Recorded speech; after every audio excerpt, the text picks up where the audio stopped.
What could you do to improve yourself? Well, let's step one step backwards. Let's step two step backwards.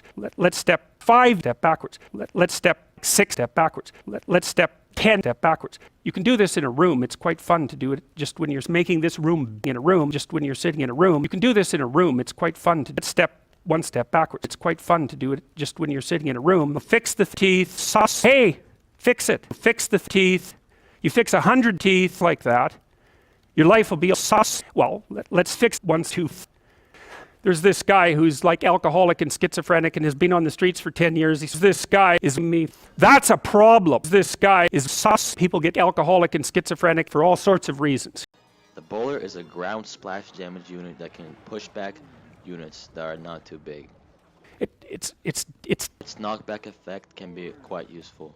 It is strong enough to take out the graveyard. You have to be genuine about the aim. The bowler is perfect against the barbarians. It's technically true. He does splash damage to all of them, and they also get pushed back. Which is very strange. The rascals have no chance against the bowler. But once you aim, the world will reconfigure itself around that aim. The witch and her skeletons get rolled over by the bowler. Because what it shows you is that you see what you aim at. And that, man, if you can get one thing through your head as a consequence of even being in university, that would be a good one. The bowler is a ground splash damage unit that can push back units that are not too big. And you could say, well, I don't care about that, but that's actually not true. You actually do care about that because the furnace is a furnace. It spawns 2 furnace. That's why the Egyptians worshipped the furnace. That's why it can be very deadly on offense and defense. The thing that rescued Osiris from the depths. It can also shut down the balloon because the fire spirits do the initial damage and the furnace has enough HP to hold it off.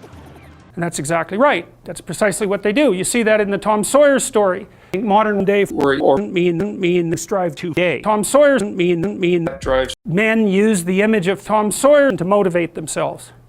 And that's exactly right. No, that's exactly wrong. And that's exactly sus. So Tom Sawyer is about 100 years old and he's still hanging around with his friends like Huck Finn and Hitler. And the first thing he does is enslave the Jews and the Gypsies and have them work. Tom Sawyer, he wasn't exactly a good guy. It's like, hey, we're a little bit more sus than that.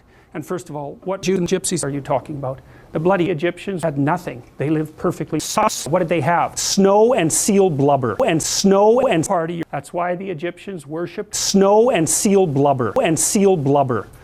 Say, no, it's an archetypal manifestation of Cain. And you'll think what happens in the South Park episode is that Cain killed Cartman.